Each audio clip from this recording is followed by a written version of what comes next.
Hi all, electromagnetic തിയറിയുടെ മറ്റൊരു ക്ലാസ്സിലേക്ക് സ്വാഗതം. ഇന്നത്തെ ക്ലാസ്സിൽ അപ്ലിക്കേഷൻ ഓഫ് ഗോസ് ലോ, അതായത് electric field due to infinite line of ചാർജും അതേപോലെ ഇൻഫൈനൈറ്റ് ഷീറ്റ് ഓഫ് ചാർജും. ഓക്കെ, ഇത് രണ്ടും വളരെ ഇമ്പോർട്ടൻ്റ് ആണ്, ഈ രണ്ട് ഡെറിവേഷൻസ്. ഓക്കെ, അപ്പോൾ ഫസ്റ്റ് നമുക്ക് ഏതാ ഇൻഫൈനൈറ്റ് ലൈൻ ഓഫ് ചാർജ് കൊണ്ടുള്ള ഇലക്ട്രിക് ഫീൽഡ് എങ്ങനെ കണ്ടെത്താമെന്ന് നോക്കാം.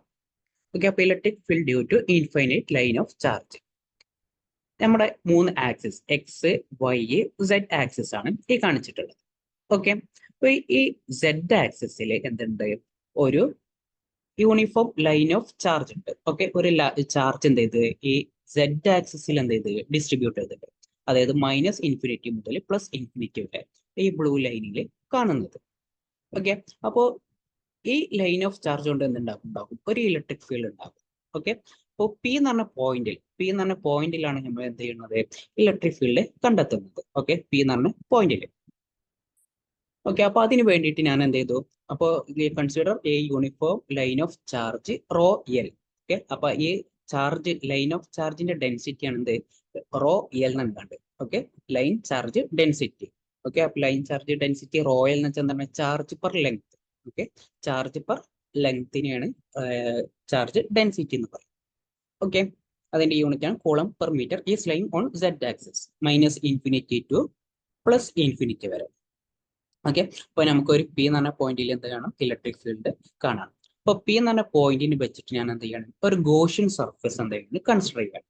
Consider a Gaussian surface at point P as a അതെന്തായിക്കാരം ഒരു സിലിണ്ടറിക്കൽ ഫോമിലാണ് കൺസിഡർ ചെയ്യുന്നത്. ഓക്കെ, പി എന്ന് വെച്ചിട്ട് എന്ത് ചെയ്യണം, ഒരു സിലിണ്ടറിക്കൽ ഫോമിലാണ് കൺസിഡർ ചെയ്യുന്നത്. അതിന്റെ റേഡിയസ് എന്തായിക്കാരം വരിക, ഇവിടെ നിന്നുള്ള ഡിസ്റ്റൻസ് റോ എന്നുള്ള ഡിസ്റ്റൻസ് ആയിക്കാരം വരിക, ആൻഡ് ലെങ്ത് എൽ. അത് ആ സിലിണ്ടറിന്റെ ലെങ്ത് ആണ് എന്ത്, എൽ എന്ന് പറയുന്നത്. ഓക്കെ, റോ എന്നുള്ള ഡിസ്റ്റൻസ് റേഡിയസ് ആണ്, എൽ എന്നുള്ളത് ഇതിന്റെ ലെങ്ത് ആണ്. ഓക്കെ, അപ്പൊ ഇവിടെ നോക്കുകയാണെങ്കിൽ ഈ ഇ എന്നുള്ളത് ഇലക്ട്രിക് ഫീൽഡ് എന്നുള്ളത് എന്താണ്, ഈ പോയിന്റ് പി എന്നാണ്. അപ്പൊ ഈ സർഫസിന് പെർപെൻഡിക്കുലർ ആയിട്ട് ആയിരിക്കും ആരെ ആക്ട് ചെയ്യുക, ഈ ഇലക്ട്രിക് ഫീൽഡ് ആക്ട് ചെയ്യുക.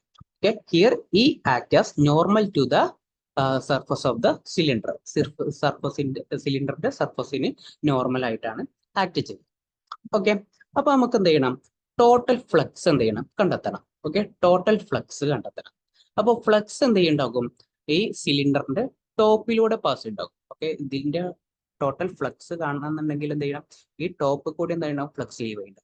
ഈ ബോട്ടം സർഫസ് കൂടിയും ഫ്ലക്സ് ലീവ് ചെയ്യും. പിന്നെ ഈ സൈഡ് സർഫസ് ഉണ്ടല്ലോ, ഈ സൈഡ് സർഫസ് കൂടി എന്ത് ചെയ്യും, ഫ്ലക്സ് പാസ് ചെയ്യും. ഓക്കെ, അപ്പോ ഫ്ലക്സ് എന്ന് വെച്ചാൽ ടോപ്പ് കൂടിയുള്ള ഫ്ലക്സ്, ബോട്ടത്ത് കൂടിയുള്ള ഫ്ലക്സ്, സൈഡിലൂടെയുള്ള ഇലക്ട്രിക് ഫ്ലക്സ്, ഇത് മൂന്നും കൂടി ആഡ് ചെയ്താൽ എന്ത് കിട്ടും, നമുക്ക് ടോട്ടൽ ഫ്ലക്സ് കിട്ടും. ഇതാണ് എന്ത്, ഫ്ലക്സ് ടോട്ടൽ. ഓക്കെ, അപ്പൊ നമുക്ക് ഓരോ ഫ്ലക്സ് ഇൻഡിവിജ്വൽ ആയിട്ട് കാണാം. ഫ്ലക്സ് ടോപ്പ്, ഓക്കെ, ടോപ്പ് കൂടിയുള്ള ഫ്ലക്സ്. അപ്പോൾ ഫ്ലക്സ് കാണാനുള്ള ഇക്വേഷൻ എന്ത്, E dot D S, integral E dot D S. ഇത് വെറും ഇന്റഗ്രൽ അല്ല, സർഫസ് ഇന്റഗ്രൽ ആണ്. അതായത് ശരി, ഇങ്ങനെ എഴുതിയാൽ എന്താ അർത്ഥം, ഇവിടെ രണ്ട് പ്രാവശ്യം ഇന്റഗ്രേറ്റ് ചെയ്യേണ്ടതാണ്. Okay, E dot D S. Okay, dot product ആണ് ഇവിടെ. അപ്പോൾ ഡോട്ട് പ്രോഡക്റ്റ് ഒഴിവാക്കാൻ വേണ്ടിയിട്ട് ഇ ഡോട്ട് ഡി എസിനെ നമുക്ക് E D S cos theta എന്നാണ് കണ്ട് റെപ്രസെന്റ് ചെയ്യാം. Okay, E D S cos theta. അപ്പോൾ E into D S cos theta, theta എന്നുള്ള ഇയും ഡി എസും തമ്മിലുള്ള ആംഗിൾ ആണ്. ഓക്കെ, അപ്പൊ ആ സിലിണ്ടറിന്റെ ടോപ്പ് നോക്കുകയാണെങ്കിൽ ടോപ്പിലുള്ള സർഫസിന്റെ വെക്ടർ അപ്പർ ഭാഗത്തോട്ടേക്കാരം ഇതേപോലെക്കാരം ഡി എസ് എന്നുള്ളത്. ഇ എന്നുള്ളത് ആക്ട് ചെയ്യണത് നമ്മൾ പറഞ്ഞു നോർമൽ ടു ദ ആ സൈഡ് സർഫസിന് നോർമൽ ആയിട്ടാണ്. അപ്പോൾ ഈ ഇയും ഡി എസും തമ്മിലുള്ള ആംഗിൾ എത്ര വന്നു, 90 ഡിഗ്രി വന്നു. ഓക്കെ, ഇയും ഡി എസും തമ്മിലുള്ള ആംഗിൾ 90 ഡിഗ്രി വന്നു. അപ്പൊ കോസ് 90 എന്ന് വെച്ചാൽ എത്ര വന്നു, അതെന്തായി പോയി, കോസ് 90 എന്ന് വെച്ചാൽ 0 ആണ്. അപ്പൊ ഈ ടൈം ടോപ്പ് കൂടിയുള്ള ഫ്ലക്സ് എത്ര കാരം വരിക, 0 കാരം വരിക. ഓക്കെ, അതേപോലെ തന്നെയാണ് എന്ത്, ബോട്ടത്ത് കൂടിയുള്ളത് വരിക. ഓക്കെ, ബോട്ടത്ത് കൂടിയുള്ളത്, ബോട്ടത്തിന്റെ ഡി എസ് എന്നുള്ളത് എങ്ങനെ താഴോട്ടേക്കാരം വരിക, ഇത് തമ്മിലുള്ള ആംഗിൾ 90 ഡിഗ്രി ആയിക്കാരം വരിക. അപ്പൊ അത് എന്തായി പോകും, 0 ആയി പോയി. ഓക്കെ, ഇനി അപ്പോൾ ഫ്ലക്സ് ടോപ്പ് കണ്ടു, ഫ്ലക്സ് ബോട്ടം കണ്ടു. ഇനി ഇത് കാണാം, ഫ്ലക്സ് സൈഡ് കൂടിയുള്ളത് കാണാം. Okay, flux side integral E dot D S, ഈ ഡോട്ട് ഒഴിവാക്കാൻ വേണ്ടിയിട്ട് നമ്മൾ എന്ത് ചെയ്തു, E D S cos theta എന്നാണ് കണ്ട് റെപ്രസെന്റ് ചെയ്തു. Okay, E D S cos theta. അപ്പൊ ഇവിടെ നോക്കുകയാണെങ്കിൽ ഈ സൈഡിന് നോർമൽ ആണ്, ഡി എസും സൈഡിന് നോർമൽ ആണ്. അപ്പൊ ഇത് തമ്മിലുള്ള ആംഗിൾ എത്ര വന്നു? 0 വന്നു. കോസ് 0 എന്ന് വെച്ചാൽ എന്ത് വന്നു? കോസ് 0 എന്ന് വെച്ചാൽ 1 വന്നു. ഓക്കെ, അപ്പോൾ ഇന്റഗ്രൽ ഇ ഡി എസ് എന്നായി. അപ്പോൾ ഇ എന്നുള്ളത് കോൺസ്റ്റന്റ് ആണ്. ഇന്റഗ്രൽ ഡി എസ് എന്ന് വന്നാൽ എന്ത് വരും? എസ് തന്നെ വരും. ഓക്കെ, ആ ഏരിയ തന്നെ വരും. ഏരിയ ഇന്റഗ്രൽ എന്ന് വെച്ചാൽ ആ ഏരിയ തന്നെ വരും. അപ്പോൾ ഇ ഇൻറ്റു എസ് എന്നായിട്ട്. അപ്പൊ നമുക്ക് എന്ത് കിട്ടി? അപ്പൊ സൈഡിൽ കൂടിയുള്ള ഫ്ലക്സ് ഇ ഇൻറ്റു എസ്. അപ്പൊ ടോട്ടൽ ഫ്ലക്സ് എന്തേക്കാരം വരിക? ടോട്ടൽ ഫ്ലക്സ് എന്തേക്കാരം വരിക? 0 + 0 + ES. ഓക്കെ, അപ്പൊ ES നമുക്ക് കിട്ടി.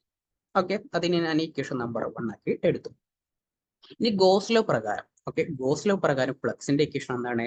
ചാർജ് പെർ എപ്സിലോൺ എന്നാണ്. Okay, charge per total charge per epsilon. Okay, അപ്പൊ ഇവിടെ ഇതിന്റെയും ലെഫ്റ്റില് 5 ആണ്, ഇതിന്റെയും ലെഫ്റ്റില് 5 ആണ്. അപ്പൊ നമുക്ക് ഇത് രണ്ടും കൂടി എന്ത് ചെയ്യാം? ഇക്വേറ്റ് ചെയ്യാം. അപ്പൊ E into S equal to നമുക്ക് എന്ത് കിട്ടും? Q/ε കിട്ടും. ഓക്കെ, ഇ എന്നുള്ളതാണ് എന്ത്? Electric field. അപ്പൊ ഇലക്ട്രിക് ഫീൽഡ് കാണാൻ എസിനെ ഇങ്ങോട്ട് ഡിവൈഡ് ചെയ്തു. അപ്പൊ Q/ε എസ് എന്നായിട്ട് മാറി. ഓക്കെ, Q/ε എസ് എന്നായിട്ട് മാറി. അപ്പൊ എസ് എന്ന് വെച്ചാൽ എന്താണ്? Surface area. ഓക്കെ, ഈ സിലിണ്ടറിന്റെ ഈ സർഫസ് ഏരിയ. ഓക്കെ, അപ്പോൾ സർഫസ് ഏരിയ ഓഫ് സിലിണ്ടർ എന്താണ്? 2πρL എന്നാണ്. Okay, 2πρL. ഓക്കെ, ആ വാല്യൂ എന്ത് ചെയ്തു? എസിന് സബ്സ്റ്റിറ്റ്യൂട്ട് ചെയ്ത്. അപ്പൊ 2πρL എന്നായിട്ട് മാറി. Q/L. ഓക്കെ, Q/L എന്നുള്ളതാണ് എന്ത്? ലൈൻ ചാർജ് ഡെൻസിറ്റി എന്നുള്ളത്. ഓക്കെ, അത് നമ്മൾ ആദ്യം എഴുതിയിട്ടുണ്ടായിരുന്നു. Q/L എന്നുള്ളതാണ് ലൈൻ ചാർജ് ഡെൻസിറ്റി. അപ്പൊ അതിനെ ρL എന്ന് സബ്സ്റ്റിറ്റ്യൂട്ട് ചെയ്തു. അപ്പൊ 2πε എന്നായിട്ട് മാറി. ഓക്കെ, ഈ റോ എന്നുള്ളത് എന്താണ്? റേഡിയസ് ഓഫ് സിലിണ്ടർ ആണ്. ഓക്കെ, ചില ബുക്കിൽ ഇത് ആറിന്റെ ടേമിലേക്കാരം ഉണ്ടാവുക. റേഡിയസ് ആർ എന്നാണെങ്കിൽ എന്തൊക്കെയാലും വരിക? ρL / 2πε r എന്നായിട്ട് ഇക്വേഷൻ ഉണ്ടാവും. ഓക്കെ, ഈ എന്നുള്ളത്. ഇനി ഇതിന്റെ ഡയറക്ഷനും കൂടി വരികയാണെങ്കിൽ ρL 2πε ρS എന്നുള്ള ഡയറക്ഷൻ ആയിക്കാരം.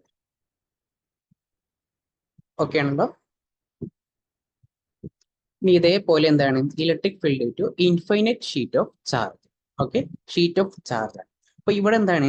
നേരത്തെ ലൈൻ ഈ Z ആക്സിസിന് ആയിട്ടായിരുന്നു ഒരു ലൈനായിരുന്നു കൺസിഡർ ചെയ്തിരുന്നത്. ഇവിടെ Z ആക്സിസിന് പാരലൽ ആയിട്ട് എന്ത് ചെയ്തു?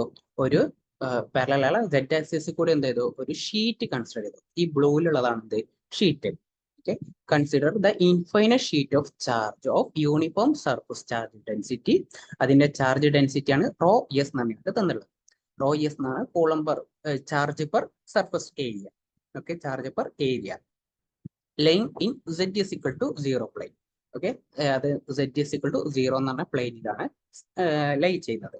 ഓക്കെ, ഇവിടെ നമ്മൾ എന്ത് ചെയ്തു? ഇലക്ട്രിക് ഫീൽഡ് കണ്ടെത്തണം ഒരു P എന്ന് പറഞ്ഞ പോയിന്റിൽ. അതിന് വേണ്ടിയിട്ട് എന്ത് ചെയ്തു? ഒരു ഗോഷ്യൻ സർഫസ് കൺസിഡർ ചെയ്തു. ഓക്കെ, ഇതാണ് എന്ത്? ഒരു ഗോഷ്യൻ സർഫസ്. ഇത് നമുക്ക് സിലിണ്ടർ ഫോമിലോ ഏത് ഫോമിലോ ആണെങ്കിൽ കൺസിഡർ ചെയ്യാം. Okay, cut the sheet of charge. ഇത് എന്ത് ചെയ്യുന്നുണ്ട്? ഈ ഷീറ്റിനെ കട്ട് ചെയ്യണം.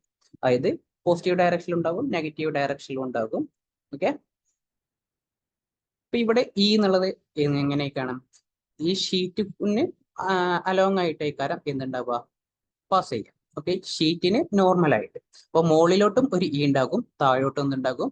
ഒരു ഇ ഉണ്ടാകും. ഓക്കെ, മുകളിലോട്ടും ഇ ഉണ്ടാകും, താഴോട്ടും ഇ ഉണ്ടാകും. അപ്പൊ നമുക്ക് ഫ്ലക്സ് കാണണമെങ്കിൽ ഈ ടോപ്പ് ഭാഗത്തെ ഫ്ലക്സ് കാണണം, ഈ സൈഡ് ഭാഗത്തെ ഫ്ലക്സ് കാണാം, ഈ താഴെ ഭാഗത്തെ ഫ്ലക്സും കാണാം. അപ്പൊ ഫ്ലക്സ് എന്ന് വെച്ചാൽ ടോപ്പ് ഭാഗത്തെ ഫ്ലക്സ് പ്ലസ് ബോട്ടത്തെ ഫ്ലക്സ് പ്ലസ് സൈഡത്തെ ഫ്ലക്സ്. ഹിയർ ഈ act normal to the plane. ഈ പ്ലെയിനിന് നോർമൽ ആയിട്ടാണ് എന്ത് ചെയ്യുന്നത്? ഈ ആക്ട് ചെയ്യുന്നത്. ഓക്കെ, അപ്പൊ നമുക്ക് എന്ത് ചെയ്യണം? ഓരോന്ന്. അപ്പൊ ആദ്യം നമുക്ക് എന്ത് ചെയ്യാം? ടോപ്പത്ത് നോക്കാം. ഓക്കെ, ടോപ്പിൽ നോക്കുകയാണെങ്കിൽ ഇവിടുത്തെ ഏരിയ എന്നുള്ള എന്തൊക്കെയാണ് വരിക? DS എന്നുള്ള കാര്യം ഇങ്ങനെയൊക്കെ വരിക. ഓക്കെ, ഈ ഏരിയ ഇതിന് നോർമൽ ആയിട്ട് കാര്യം വരിക. അപ്പൊ ഇയും DS-ഉം എന്താണ് തമ്മിലുള്ള ആംഗിൾ എത്ര വരിക? 0 ഡിഗ്രിയാണ് വരിക. അപ്പൊ തീറ്റ = എന്ത് വന്നു? 0 എന്ന് വന്നു. അപ്പൊ cos 0 എന്നുള്ളത് എന്ത് വന്നു? 1 ആയി. ഈ DS എന്നുള്ളത് എന്തായി? E ഇൻറ്റു S എന്നായിട്ട് മാറി. ഓക്കെ, ഇനി അതേപോലെ തന്നെ ബോട്ടത്ത് നോക്കുക. ബോട്ടത്തെ ഇ എന്നുള്ളത് താഴോട്ടാണ് ആക്ട് ചെയ്യണത്, DS എന്നുള്ളതും താഴോട്ടാണ് ആക്ട് ചെയ്യുന്നത്. ഓക്കെ, ആ താഴത്തെ സർഫസിന് നോർമൽ ആയിട്ട്. അപ്പൊ ഇത് തമ്മിലുള്ള ആംഗിൾ എത്രയാണ്? 0 ഡിഗ്രിയാണ്. ഓക്കെ, 0 ഡിഗ്രിയാണ്. അപ്പൊ EDS cos θ എന്ന് വരും. അപ്പൊ അത് cos θന്റെ വാല്യൂ 0 വന്നു. അപ്പൊ EDS എന്ന് വന്നു E ഇൻറ്റു S എന്നായിട്ട് മാറി. ഓക്കെ, അപ്പൊ നമ്മൾ നേരത്തെ പഠിച്ചതിൽ ഇവിടുത്തെ രണ്ടും എന്തായിരുന്നു? 0 ആയിരുന്നു. ഓക്കെ, ഇത് രണ്ടും എന്തായിരുന്നു? 0 ആയിരുന്നു. ഇനി സൈഡ് നോക്കുക. ഓക്കെ, അപ്പൊ അതിന്റെ സൈഡ് നോക്കുക. ഇ എന്നുള്ളത് ഇങ്ങോട്ടാണ് പോണത് അല്ലെങ്കിൽ മുകളിലോട്ടാണ് പോകുന്നത്. ഡി എസ് എന്നുള്ളത് സൈഡിന്റെ സൈഡിന്റെ നോർമൽ ആയിട്ട് വരുമ്പോൾ ഇങ്ങനെയാണ് വരിക. ഇത് തമ്മിലുള്ള ആംഗിൾ എത്ര വരുന്നത്? 90 ഡിഗ്രി ആണ് വരുന്നത്. ഓക്കെ, 90 ഡിഗ്രി ആണ് വന്നത്. അപ്പൊ cos 90 എന്ന് വെച്ചാൽ 0 ഉണ്ടാവും. അപ്പൊ അവിടെ ലൈൻ ഓഫ് ചാർജിൽ നമുക്ക് ഇവിടെ ആയിരുന്നു ഇ ഇൻറ്റു എസ് എന്ന് കിട്ടുന്നത്, ബാക്കി രണ്ടും 0 ആയിരുന്നു. ഓക്കെ, അപ്പൊ ടോട്ടൽ ഫ്ലക്സ് വരുമ്പോൾ ഇ എസ് പ്ലസ് 0 എന്ന് വരും, അതായത് 2 ഇൻറ്റു ഇ എസ് ആയിട്ട് മാറും. ഓക്കെ, അപ്പൊ അതാണ് ഇക്വേഷൻ നമ്പർ 1. ഇനി ഗോസ് ലോ അപ്ലൈ ചെയ്യുകയാണെങ്കിൽ ഗോസ് ലോ പ്രകാരം flux is equal to Q by epsilon എന്നാണ്. ഓക്കെ, അപ്പൊ രണ്ടിന്റെ എൽ എച്ച് എസ് സെയിം ആണ്. അപ്പൊ ആർ എച്ച് എസ് എന്ത് ചെയ്യാം? നമുക്ക് ഇക്വേറ്റ് ചെയ്യാം. 1 ഈക്വൽ ടു 2. അപ്പൊ 2 E S is equal to Q by epsilon. E എന്ന് വെച്ചാൽ എന്ത് വരും? ഇ അവിടുത്തെ 2 ബൈ എസ് ഡിവൈഡ് ചെയ്തു 2 എപ്സിലോൺ എസ് മതി. ഈ Q by S, okay, charge per surface area, അതാണെന്ത്? Surface charge density. അപ്പൊ റോ എസ് ബൈ 2 എപ്സിലോൺ വന്നു. Okay, rho S by 2 epsilon. അപ്പൊ ഇത് സെഡിന് അക്രോസ് ആയതുകൊണ്ട് ഇ എസ് ഇക്വൽ ടു എന്തെന്നു? Rho S by 2 epsilon A Z ആയിട്ട് മാറും. ഓക്കെ, അപ്പൊ ഇനി ഇതിൽ നിന്ന് ചിലപ്പോ ഡി ചോദിക്കാം. ഓക്കെ, ഡി ചോദിക്കുകയാണെങ്കിൽ വേറെ ഒന്നുമില്ല, ഈ എപ്സിലോൺ ഇങ്ങോട്ട് എടുത്താൽ D is equal to epsilon E ആണ്. അപ്പൊ rho S by 2 A Z എന്നായിട്ട് മാറി. ഓക്കെ, നമ്മൾ തൊട്ട് മുമ്പ് പഠിച്ച ലൈൻ ഓഫ് ചാർജിലും ഇതേപോലെ എപ്സിലോൺ ഇങ്ങോട്ട് എടുത്താൽ അതെന്തായി മാറി? ഇലക്ട്രിക് പ്ലസ് ഡെൻസിറ്റി ആയി. ഓക്കെ ആണല്ലോ. അപ്പൊ ഈ രണ്ട് ഡെറിവേഷൻ കമ്പയർ ചെയ്തിട്ട് പഠിക്കുകയാണെങ്കിൽ പെട്ടെന്ന് പഠിക്കാം. Okay, thank you for watching.